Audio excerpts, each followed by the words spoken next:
Masama ang tingin ni Heidi kay Camilla, halos gusto niya nang saktan ito sa oras na iyon. Habang naglalakad siya papasok sa silid, sinenyasan niya si Nightfall. Maingat na pinagmasdan ng babaeng pula ang buhok ang batang babae na nakahiga sa kama at mariing nakapikit. Nagtango ng halos hindi na mapapansin. Lumapit si Heidi kay Camilla, ibinaba ang boses niya para tanungin ang kalagayan ni Annie. Kahit na mukhang nag-aalala siya, ang tunay niyang intensyon ay harangan ang paningin ni Camilla. Habang naghahanda si Nightfall na gamitin ang kanyang kapangyarihan, si Camilla ay hindi sumagot kay Heidi ngunit sa halip ay nagpakita ng isang kakaibang ekspresyon. Biglang hawak ni Camilla ang mga braso ni Nightfall at tinanong kung bakit niya gustong patayin si Annie. Medyo nagulat si Heidi at bago pa siya makareact, si Annie na nakahiga sa kama ay nawala na. Nakita niyang handa nang gamitin ni Nightfall ang kanyang kapangyarihan, si Camilla ay nasaktan. Akala niya noon ay hindi magagawa ni Nightfall ang ganong bagay, tumingin si Camilla sa kanya. Tinawag itong isang murderer, hindi na napigilan ni Heidi ang kanyang galit, inilabas niya ang kanyang magic kakayahan laban kay Camilla. Nang tamaan si Camilla, ang kanyang figure ay nawala sa isang ulap ng puting ambon. Noon lang naintindihan ni Heidi ang lahat. Sumigaw siya ng malakas, "Shadow! Ikaw pala!" Mabilis na yabag ang nag-echo sa koridor habang si Shadow ay nagsimulang tumakbo ng mabilis. Inutusan ni Heidi si Skyflame na hulihin si Shadow gamit ang kanyang kakayahan. Ang apoy ay mabilis na nahabol si Shadow at isang malalayong sigaw ang narinig. Lahat silang tatlo ay agad na tumakbo, tumakas mula sa palasyo. Nang makarating sila sa harap ng gate, bigla silang napatigil. Sa malakas na ulan, hawak ni Ash ang kanyang malaking espada sa hardin, naglalabas ng napakalaking pressure sa tatlo sa pamamagitan lamang ng pagtayo doon. Inikat ni Heidi ang kanyang ulo sa gilid at nakita ang dalawang pamilyar na figure sa pasukan ng palasyo. Sina Andrea at Shadow. Si Shadow ay nakalabas ang dila at inaasar sila, malinaw na nagpapanggap noong nakaraang sigaw. Noon lang napagtanto ni Heidi na hindi pa umalis si Tilly sa Slandering Island. Lubusang nalungkot ang puso ni Heidi. Malamig na tinignan sila ni Ash. Sinasabi sa kanila na hindi na kailangan ng mga paliwanag, at kung susuko sila, ililigtas niya sila. Tumingin si Heidi kay Ash, alam niyang hindi ito nagbibiro. Gayunpaman, hindi siya naniniwala na lahat ay tapos na. Inutusan niya si Skyflame na pigilan si Ash habang siya at Nightfall ay tumakbo patungo sa palasyo. Inutusan ni Heidi si Nightfall na harapin muna si Shadow, at pagkatapos ay gawing hostage si Andrea. Ngunit kalmado na itinaas ni Andrea ang mahabang bakal na pamalo sa kanyang kamay. Bago pa makita ni Heidi ang nangyayari, isang malakas na tunog ang tuluyang nagparalisado sa kanyang katawan. Malakas siyang nahulog sa lupa, natumba at bumagsak sa tubig ulan. Ang tumatalsak na tubig ay umaagos sa kanyang bibig, ilong, at damit. Hindi na niya tiningnan ang sugat niya, malakas niyang sinigawan si Nightfall na atakihin si Andrea. Gayunpaman, ang sagot ni Nightfall ay lubos siyang dinasmaya. Hindi inatake ni Nightfall si Andrea. At sa huli ay bumalik sa tabi ni Heidi para tingnan ang kanyang mga sugat. Nagpupumiglas, inangat ni Heidi ang kanyang ulo at nakita si Andrea na dahan-daang lumalakad palapit sa kanya, tinatanong kung gusto pa niyang lumaban. Sumagot si Nightfall para sa kanya, sumuko at nagmamakaawa kay Andrea na huwag patayin si Heidi. Malamig na tinignan ni Andrea si Heidi, sinasabi sa kanya na may ilang katanungan pa si Tilly na gusto niyang linawin. Maghintay na makita ang mga ebidensya sa nagawa niya bago magdesisyon sa kapalaran ni Heidi. Kaya sa ngayon, ligtas sila. Medyo naguluhan si Nightfall nang marinig ang salitang ebidensya, mabilis na sumingit. Sinasabi na niloko ni Annie ang mga mangkukulam ng Blood Fong, at iyon ang dahilan kung bakit kailangang gawin ni Heidi ang aksyon laban sa kanya. Tumingin si Andrea kay Nightfall, ngayon ay napagtanto na niloko ni Heidi ang mga miyembro ng Blood Fong. Nagkibit balikat, nilinaw niya, si Annie ay hindi kailanman naging bahagi ng Blood Fong. Alam ni Heidi na malaki ang problema niya, lubos na alam ang susunod na mangyayari. Tiyak na nakakuha si Tilly ng impormasyon tungkol sa kanya mula sa iba't ibang pinagkukunan. Sinamantala ang sandaling tumalikod si Andrea, kinagat ni Heidi ang kanyang labi at ginamit ang natitirang lakas upang ilabas ang kanyang mahikal na kapangyarihan, ang kapangyarihan ng pagsira. Hindi, Lady Heidi, Sigaw ni Nightfall, ngunit hindi umubra ang kapangyarihan. Isang hindi nakikitang hadlang ang nagpahina sa kanyang kakayahan. Nanlaki ang mga mata ni Heidi sa pagkamangha, habang si Andrea naman ay nagpakita ng pagkadisgusto. Kinuha niya ang kwintas na Judgment Stone sa kanyang leeg. Matapos iulat ang sitwasyon kay Tilly, napansin ni Ash na hindi gaanong magaan ang kanyang ekspresyon, hindi katulad ng inaasahan pagkatapos malutas ang isang malaking problema. Sa halip, tila medyo nababagabag siya. Nag-aalalang tinanong ni Ash kung hindi ba masama ang pakiramdam ni Tilly. Umiling si Tilly. Noong una ay ayaw niyang maniwala sa mga nilalaman ng lihim na sulat ni Roland. Ang kanyang tono ay tila malungkot habang sinabi niya na hindi niya maintindihan kung bakit, pagkatapos na makuha na ng mga mangkukulam ang gusto nila na magkaroon ng sariling tahanan, kailangan pa rin nilang ulitin ang mga trahedya ng nakaraan. Sinubukan siyang aliwin ni Ash, sinasabi na mahusay na ang nagawa ni Tilly. Hindi lahat ng mga combat witch ay sasang-ayon sa mga pamamaraan ni Heidi. Lalo na ngayon na gumanda na ang kanilang buhay. Ang ilan sa kanila ay nakikampi na sa kanila, at maging ang mga miyembro ng Blood Fong ay hindi rin nagiging exception. Tila mababa pa rin ang mood ni Tilly. Sinabi niya na dahil ginawa na ni Heidi ang bagay na iyon, hindi na siya makakagawa ng anuman. Gayunpaman, ayon kay Ivy, karamihan sa mga mangkukulam mula sa Blood Fong ay hindi nakakaalam ng sitwasyon na ito. Plano niyang tipunin ang lahat upang linawin ang mga bagay-bagay, sinasabi kina Ash at Andrea na huwag silang ituring na mga kaaway. Idinagdag niya na kapag nalaman na ang resulta, dadalhin nila si Heidi sa bayan sa hangganan. Napuno ng excitement ang boses ni Ash sa pagbanggit ng pakikipaglaban-laban sa simbahan. Nakatingin sa sulat ni Roland, nagsalita si Tilly ng may malungkot na tono upang labanan ng Judgment Army, ang mga Pure Ones at maging ang mga demonyo, gaya ng nakasulat sa sulat ni Roland. Kung lubusang mapipigilan nila ang simbahan, ang mga mangkukulam ay tunay ng maliligtas. Tumingin siya sa dalawa at tinanong kung handa silang sumama sa kanya. Walang pag-aalinlangan, sumagot si Ash na palagi siyang nasa tabi ni Tilly. Tumango rin si Andrea bilang pagsang-ayon. Gayunpaman, sa ilang kadahilanan, biglang pumasok sa isip niya ang lasa ng ice cream sandwich. Nakaupo si Roland sa kanyang opisina, nakikinig ng mabuti sa mga ulat ng intelihensya mula sa frontlines. Iniulat ng boses mula sa Magic Seal na ibinaba na ang drawbridge ng Silverlight City at papalapit na sila sa simbahan. Nagbabala si Nightingale na maging maingat sila. Inilatag ni Roland ang isang mapa at tiningnan ang lokasyon ng Silverlight City, napagtanto niyang ito ang maximum range ng Magic Seal. Napansin niya na kailangan nilang magtayo ng relay station sa isang lugar. Sinabi ni Nightingale na wala silang sapat na Magic Seal. Mayroon lamang silang 4 na pares, sa kabuuan, at ang operasyong ito ay nakagamit na ng kalahati nito. Hindi madaling mahuli ang isa pang demonyo. Simula nang makuha ang Communication Magic Seals, maraming gawain ang naging mas madali. Gayunpaman, limitado ang range ng Communication Magic Seals. Katulad ng track ang Magic Seals, malaki ang paglaki ng epekto nito lampas sa isang tiyak na range. Kung masyadong malayo ang dalawang Magic Seals sa isa't isa, mahirap tiyakin ang malinaw at matatag na paghahatid ng boses. Biglang nag-ulo ang boses mula sa Magic Seals. Kinuha ito ni Nightingale at tinanong kung ano ang nangyayari. Bumalik ang boses mula sa kabilang dulo, iniulat na wala nang natira sa simbahan, pati na ang basement ay walang laman. Pagkalipas ng ilang sandali, ipinahayag ni Roland ang kanyang pagkabigo, na pagtanto niyang nakatakas ang simbahan. Ikinalungkot niya na masyado siyang nag-iingat. Sa loob ng kaharian, walang makakatalo sa unang hukbo. At ang mga noble ay hindi handang harapin sila ng direkta. Gayunpaman, hindi ibig sabihin na ang mga oportunista sa kanila ay hindi lihim na magpapadala ng impormasyon sa simbahan. Kung hinati nila ang kanilang puwersa at sinalakay ang 3 lungsod ng sabay-sabay mula sa simula, maaari nilang mahuli silang lahat.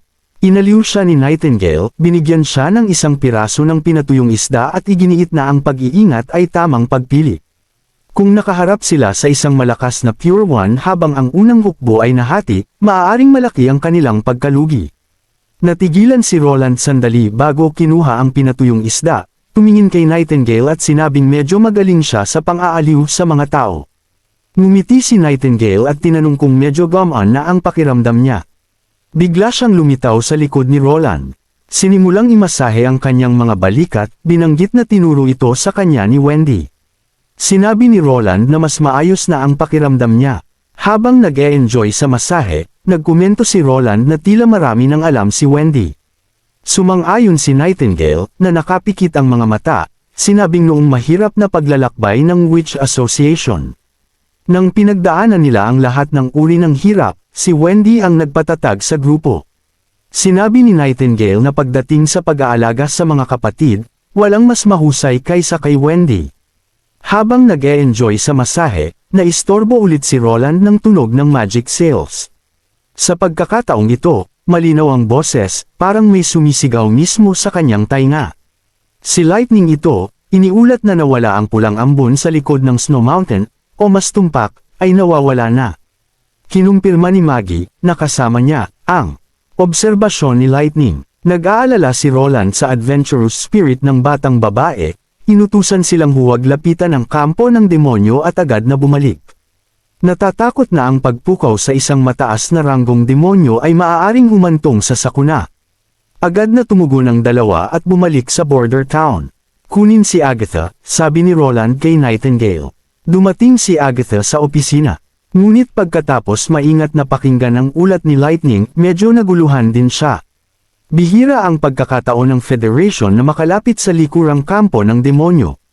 Sa mga dekada ng pakikipaglaban, hindi pa nila nakikita ang pag-atras ng demonyo, paliwanag niya. Sa huli, nagpasya si Roland na patuloy na obserbahan ang sitwasyon. Posibleng pansamantalang hamina lamang ang pulang ambon. Mas mabuting maging maingat. Ayaw niyang makita ang anumang pagkasawi sa kritikal na sandaling ito. 5 araw ang lumipas, nagdala si Lightning ng bagong impormasyon. Tuluyang nawala ang pulang ambon sa likod ng Snow Mountain. Matapos kumpirmahin na walang palatandaan ng aktibidad ng demonyo sa kampo, mabilis na nabuo ang isang bagong reconnaissance team. Si Maggie, karga si Agatha, at si Lightning ang nanguna, habang ilang squad ng sundalo ang sumama kay Soraya, Lynn, at Summer. Umaasang malalaman ang dahilan sa pagkawala ng pulang ambon. Ito ang unang pagkakataon ni Agatha na makalapit sa kampo ng demonyo. Iniulat ni Lightning na nakarating na sila at malapit ng bumaba, habang ang boses ni Roland ay dumating sa pamamagitan ng magic seal sa kabilang dulo. Inutusan silang maging maingat at agad na tumakas kung makatagpo sila ng anumang panganib. Isinara ni Maggie ang kanyang mga pakpak at sumisid patungo sa lupa. Ang tigang na lupain ay puno ng mga itim na toreng bato. Itinuro ni Agatha ang pinakamalapit na itim na toreng bato, na obserbahan na hindi natuyo ang tore. Ipinapalagay niya na hindi plano ng mga demonyo na umatras, o ang desisyon ay ginawa ng Mad Alien. Habang papalapit sila sa gitna ng kampo, biglang sumigaw si Lightning na naglalakad sa harap. At lumubog sa lupa, ikinagulat ni Maggie na agad na nag-transform sa isang pigeon at lumipad sa ere. Mabilis na lumipad si Lightning palabas ng butas. Galit na tinanong niya kung sino ang gumawa ng butas doon. Nagulat si Agatha ngunit nakahinga ng maluwag na hindi nasaktan si Lightning. Natuklasan ni Lightning ang isang demonyo sa butas, at pagkatapos ng inspection, kinumpirma ni Agatha na patay na ang demonyo. Kinumpirma pa niya ang kanyang paghuhusga na anuman ang nangyari, maging ito ay desisyon na umatras o ibang emerhensya. Tiyak na nangyari ito ng biglaan. Nagpatuloy ang tatlo. Sa kanilang harapan, bumukas ang lupa sa isang malaking butas. Tinatanong ni Lightning kung dapat nilang tuklasin muna ito, ngunit parehong sinabi ni Maggie at Agatha na hindi. Malungkot na napabuntong hininga ang batang babae. Mula nang parusahan siya ni Roland na gawin ang mga worksheet, ang kanyang malikhaing espiritu ay napigilan. Nagmadali rin si Lian, at nakahanap ng isang makitid na siwang sa bundok. Hamukay siya ng isang maliit na daan sa bangin, sapat lamang ang lapad para sa isang tao, upang mapadali ang pagdadala ng mga natitirang magic stone at kagamitan. Dinala ni Maggie ang mga natagpoang bagay pabalik sa border town, habang si Summer naman ay nagtrabaho sa pagtukoy sa pinagmulan ng insidente. Nang biglang, nakatanggap si Roland ng pangalawang lihim na sulat mula sa Fjords. Ang sulat ay nagsabi na malapit nang dumating si Tilly sa Western Territory. Ang malalim na daungan ay hindi pa tapos, malapit dito ay may simpleng pantalan lamang at ilang bodega. Iyon ba ang malaking hukay na iyon ang gumuho na shipyard ngayon? Tanong ni Ana kay Roland, tinuturo ang isang lugar kung saan abalang nagtatrabaho ang isang grupo ng manggagawa. Medyo nahiya si Roland. Iyon ay isang aksidente sa construction. Nagresulta ito sa pagkasugat ng 3 manggagawa, ngunit salamat kay Nana, lahat sila ay gumaling. Sinabi niya na kailangan niyang maging mas maingat sa mga susunod na construction. Sinabi ni Rem na may darating na barko, at nakita ulit ni Roland si Tilly. Inilahad niya ang kanyang kanang kamay sa kanya, at nagkamayan sila na may mga ngiti sa kanilang mga mukha.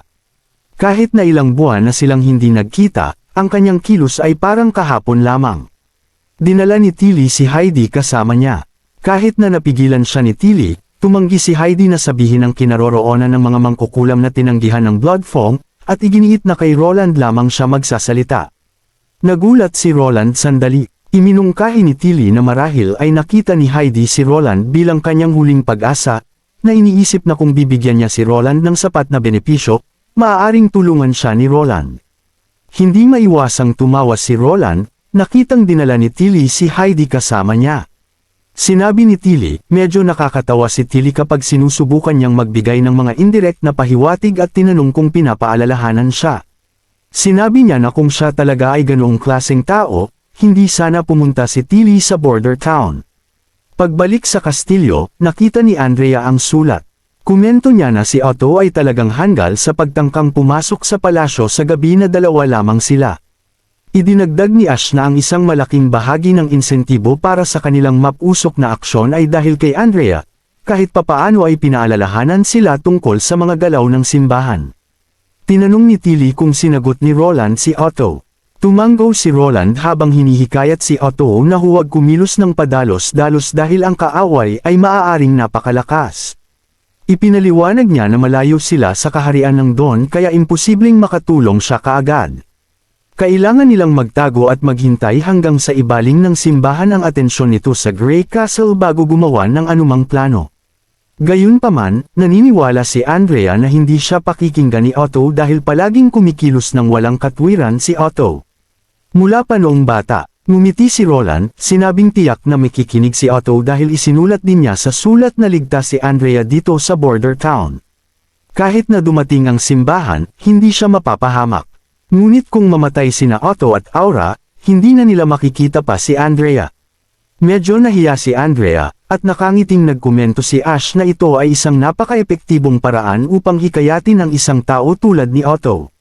Sinama ni Tilly ng tingin si Roland na parang sinisisi siya sa pang-aasar kay Andrea sa pamamagitan ng pagsisiwalat ng isang bagay. Pagkatapos ay tinanong niya ang mga plano ni Roland upang harapin ang simbahan. Ibinahagi ni Roland ang mga kamakailang estratehikong paglalagay ng tropa, binanggit na ang unang hukbo ay nagsimulang linisin ang impluwensya ng simbahan sa loob ng kaharian at nagsimulang maglagay ng mga tropa sa Coldwind Ridge. Ipinaliwanag niya na sa ganitong paraan, hindi na nila kailangang hulaan kung saan maaaring umatake ang kaaway at ang mga mamamayan ng Grey Castle ay magiging ligtas. Ang pagharap sa kaaway ng harapan ay ang ginustong estilo ng labanan ng unang hukbo. Gayunpaman, inamin niyang hindi siya sigurado tungkol sa hinaharap ng simbahan. Inamin niya na ang mga mangkukulam ng Pure One ang pinakamalaking alalahanin. Inilagay ni Tilly ang isang kamay sa balikat ni Roland, tinitiyak sa kanya na huwag mag-alala, dahil iyon ang layunin ng kanyang pagbisita. Ngumiti siya kay Roland, huwag kang mag-alala, kapatid ko. Ang mga mangkukulam ng Slumbering Island ay tatayo at lalaban kasama mo.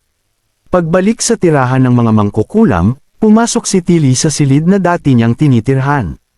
Lahat ng bagay, mula sa sala hanggang sa kwarto, ay nanatiling gaya ng pag-iwan niya, walang bahid ng alikabok. Isang malinaw na tanda na inayos ni Roland ang regular na paglilinis. May sariwang pagkain at prutas din. Tinatanong ni Ash si Tilly kung bakit bigla niyang tinawag si Roland na kapatid ngayon, dahil dati niyang sinabi na si Roland ay iba sa nakaraang ika-4 na prinsip. Hindi naramdaman ni Tilly kung mahalaga ba iyon, lumingon siya kay Ash at tinanong kung ano ang ibig sabihin ng digmaang ito sa kanya.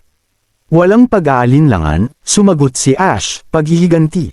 Umiling si Tilly, Ipinahayag na ang ibig sabihin nito ay ang pamumuhay ng malaya.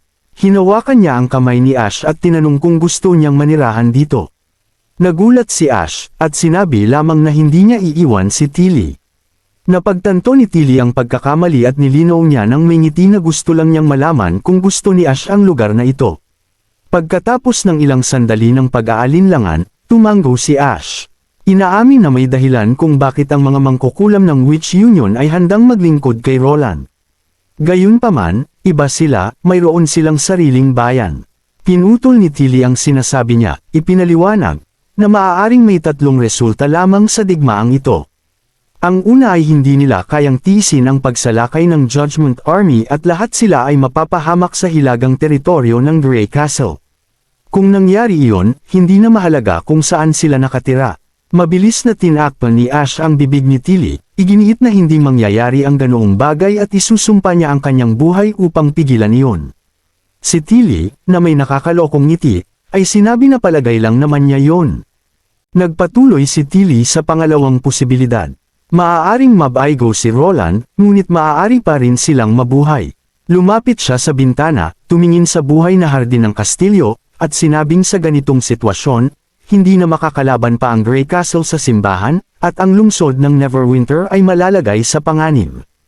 Ang tanging mapupuntahan nila ay ang Slumbering Island, kung saan patuloy silang lalaban sa simbahan hanggang sa Divine War. Tinanong ni Ash si Tilly tungkol sa ikatlong posibilidad.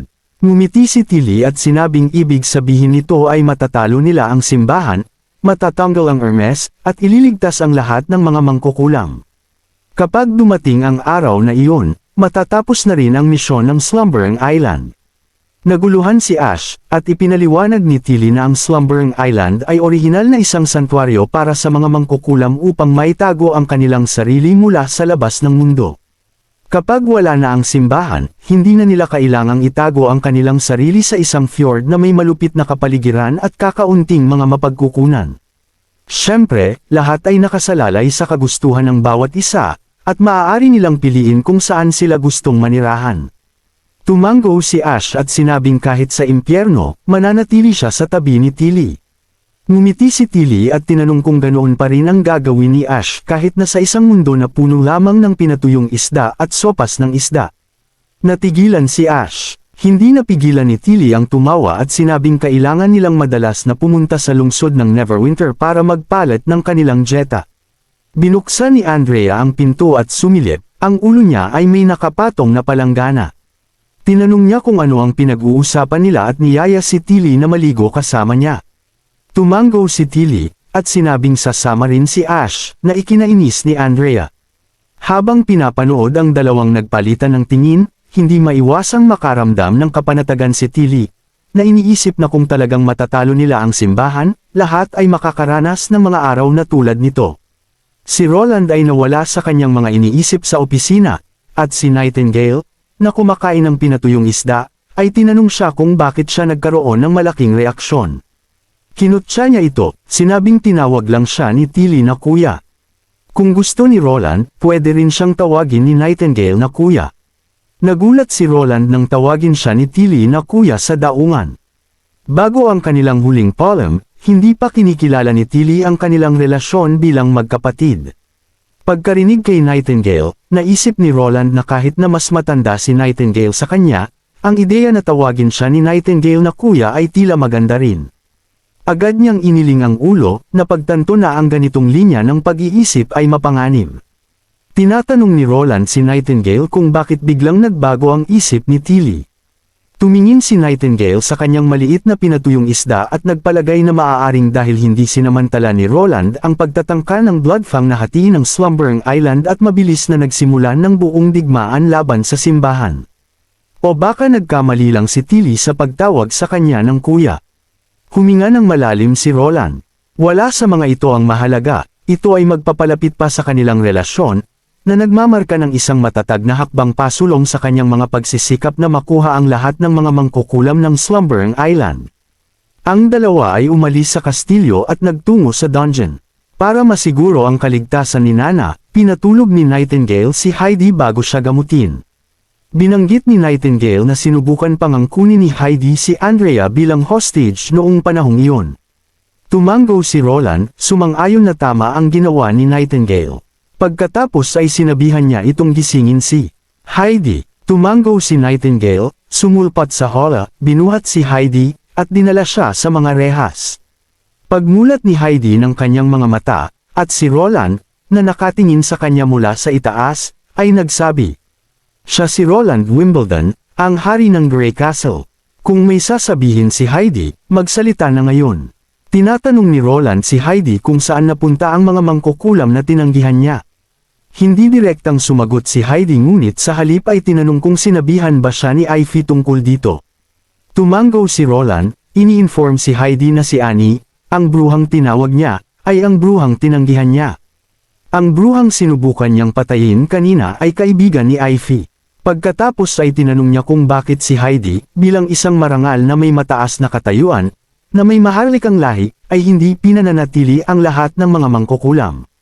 Sigurado siyang kaya niyang buhayin ang 100 ng mga mangkukulam. Kahit na walang silbi ang kanilang mga kakayahan sa kanya, kailangan lang niyang bigyan sila ng pagkain. Bukod pa rito, ang suporta ng mga mangkukulam ay mas kapaki-pakinabang kaysa sa inaakala ni Heidi. Kinagat ni Heidi ang kanyang ngipin at nanatiling tahimik, ngunit nakita ni Roland ang isang malakas na galit sa kanyang mga mata. Pagkaraan ng ilang sandali, nagsalita siya, inakusahan si Roland na ginagamit lamang ang mga mangkukulam para sa kanyang sariling kapakanan, at iyon ang dahilan kung paano niya nakuha ang Grey Castle. Umiling si Roland, marahil iniisip ni Heidi na umaasa siya sa mga mangkukulam upang sakupin ang kaharian at maging hari. Ayaw niyang magpaliwanag ng sobra at tinanong ulit kung saan napunta ang mga mangkukulam. Hindi tumingin si Heidi kay Roland at sinabi lang na pinalaya niya sila upang maghanap ng ibang organisasyon ng mga mangkukulam sa kanilang sarili. Bago pa niya matapos ang kanyang sinasabi, direktang sumingit si Nightingale, na lahat ng sinabi ni Heidi ay kasinungalingan. Hindi alam ni Heidi kung sino ang blonde na babae. Natakot siya nang makita niyang lumingon si Roland para umalis. Patuloy siyang sumisigaw ng kamahalan, at iginiit na walang alam si Nightingale. Hindi man lang siya tinignan ni Roland at sinabihan na lang na kaya ni Nightingale na tukuyin ang mga kasinungalingan. Dapat alam ni Heidi kung bakit siya dinala roon para sa pagtatanong. Nag-iba ang ekspresyon ni Heidi. Halatang hindi niya inaasahan na may ganitong kakayahan ang isang mangkukulam. Pagkatapos ng maikling katahimikan, bigla niyang hinawakan ang bakal na rehas at malakas na sinabi na ang kaharian ng Wolfheart ay sinakop na ng simbahan. Inaangkin niyang siya ang huling miyembro ng pamilya royal at nangako kay Roland ng walang katapusang mga benepisyo kung tutulungan niya siyang maibalik ang Wolfheart. Inalok niya kay Roland ang ginto, mga hiyas, mga mangkukulam, at pati na rin ang sarili niya. May kikinig din daw ang Bloodfong kay Roland, at pwede niyang makuha ang kalahati ng Wolfheart kung gusto niya. Inutos ni Roland na tumahimik siya, at sinabi na ang tanging gusto niyang malaman ay ang kinaroroonan ng mga mangkukulam. Hindi makapaniwalang tinanong ni Heidi kung hindi ba mas mahalaga ang mga inalok niya kaysa sa mga mangkukulam na iyon. Unti-unting nararamdaman ni Roland ang pagkainis. Tinatanong niya si Heidi dahil sa simpleng paggalang sa isang noble, pero marami pa siyang ibang paraan para pilitin itong magsalita. Hindi dapat bago kay Heidi ang pagpapahirap. Tinanong ulit ni Roland kung nasaan talaga ang mga mangkukulam. Tumingin si Heidi kay Roland at tinanong kung palalayain siya nito kung sasabihin niya ang totoo. Tiniyak ni Roland sa kanya na lagi niyang tinutupad ang kanyang salita. Hawak ang pag-asang ito, nag-alinlangan si Heidi ng matagal bago sa wakas ay sinabi na ibinigay niya sila sa mga noble. Kinumpirma ni Nightingale na nagsasabi siya ng totoo sa pagkakataong ito. Ipinaliwanag ni Heidi na ginamit niya ang reputasyon ng Bloodfong Association para makaakit ng mas maraming mangkukulam na sumali sa kanya, tapos ay ipinagpalit sila sa mga noble. Ang mga noble na ito, na ngayon ay pribadong may hawak na mga mangkukulam, ay handa ring tulungan si Heidi na iwasan ang simbahan. Kinuyam ni Roland ang kanyang kamao at naisip na kung ano ang nangyari sa mga mangkukulam na ito. Kapwa galit sina Roland at Nightingale, ngunit pinigilan nila ang kanilang sarili. Hindi pa nakikilala ni Heidi si Annie. Nakilala naman siya ni Skyflame, ngunit pinatay na siya ni Ash. Hindi alam ng ibang mga mangkukulam sa Bloodfong ang ginawa ni Heidi. Tiningnan ni Heidi ang kanyang mga kamay at sinabing orihinal niyang balak tulungan ang kanyang ama na umakyat sa trono na dapat ay sa kanya. Hindi na siya nagpatuloy, ngunit naintindihan na ni Roland ang kinalabasan. Pagkatapos ng kamatayan ni Duke Morgan, ang Blood Fong ay naging isang kasangkapan para kay Heidi upang matupad ang kanyang sariling mga pagnanasa sa kapangyarihan.